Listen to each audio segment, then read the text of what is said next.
Narito na ang Veritas Editorial, ang paninindigan ng Veritas 846 sa mga napapanahong usapin sa bansa. Pakinggan si Reverend Father Anton C.T. Pascual, ang radyo ng simbahan. Veritas Editorial. Mga kapanalig, ngayon ay World Habitat Day. Layunin ng taunang pagdiriwang na ito na isulong ang karapatan ng lahat sa maayos na tirahan.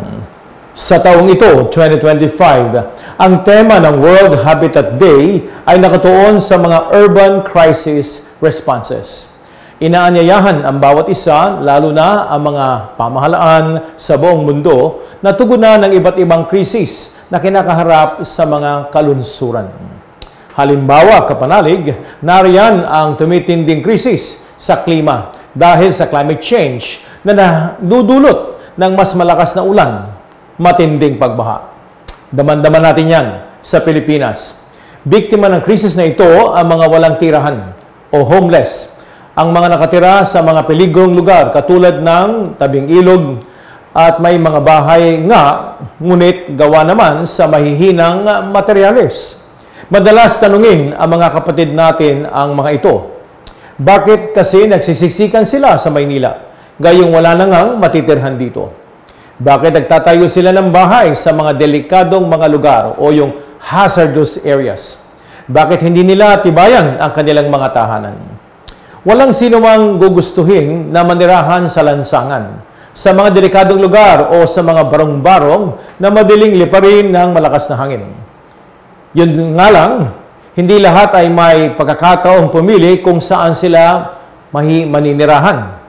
Maraming kababayan natin ang napipilitang pumunta sa mga lungsod dahil nga walang oportunidad o mapagkakakitahan sa kanayunan. Dahil naman sa kakulangan ng maayos na pagpaplano sa mga syudad, nagagawan ang lahat sa karampot na lupa. Nagtutulak ito sa marami na tumira sa mga peligrosong lugar. Kaya sa pagkain ay kulang na ang sahod ng mga manggagawa. Paano pa nga nila gagastusin ang pagpapatibay ng kanilang mga bahay? Ito ang punto ng tema ng World Habitat Day sa taong ito. Magkakaugnay ang mga epekto ng problema sa pabahay, lalo na sa mga lungsod.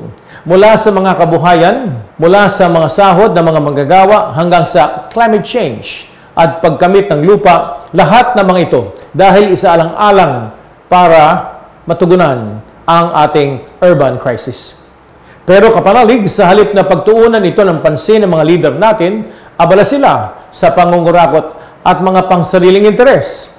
Ayon nga sa Ibon Foundation, sa tinatayang 197 bilyong piso na sinasabing nawala sa pangungurakot sa mga flood control projects, mayroon na raw sanang mahigit 174,000 na pamilya ang napatayuan ng pabahay na mura, disente, climate resilient. Ibang usapin pa, mga kapanalig, ang di maisapasang National Land Use Act. Kung maisabatas ito, makakatulong ang batas na ito sa pagpaplano ng ating mga lupa para mapaglaanan ng sapat at ligtas na espasyo ang pabahay. Dahil may mga mambabatas tayong, may mga negosyong nakikinabang sa kawalan ng maayos na pagpaplano ng lupa, 3 dekada nang nakabimbing ang panukalang batas na ito.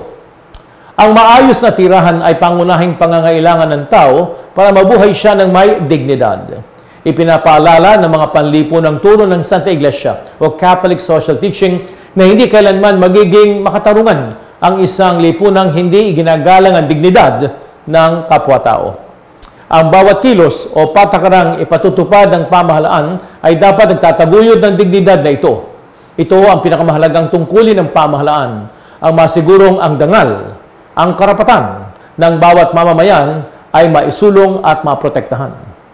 Kaya kapanalig, naway huwag nang madagdagan ang mga batang katulad ni Jesus na isinilang sa sabsaban sapagkat walang lugar para sa kanila. Ito ang kwento ng kanyang kapanganakan po, di ba? Sa Lucas 2:7. Sa kabit-kabit na ugat ng problema sa pabahay, hindi natin kailangan ng mga leader na kukurakutin ang pondo ng bayan na libu-libong tirahan na sana ang naitayo. Hindi natin kailangan ng mga leader na ang uunahin ay ang interes ng kanilang mga negosyo. At ang dapat intindihin ay ang kapakanan ng taong bayan. Ipinapaalala po sa atin ng ating mga leader na pangunahing tungkulin nila bilang mga binabayaran ng ating buwis ang pagkataguyod ng ating dignidad at ang kabutihan ng lahat. Common good. Kapanalig, walang squatter sa sariling bansa. Naway magising ang pamahalaan at tuntukan ang isyu ng kawalan ng matinong babahay. Sumainyo ang katotohanan. Inyong napakinggan ang Veritas Editorial. Ugaliing pakinggan ang Veritas Editorial kasama si Reverend Father Anton C.T. Pascual. Veritas Editorial.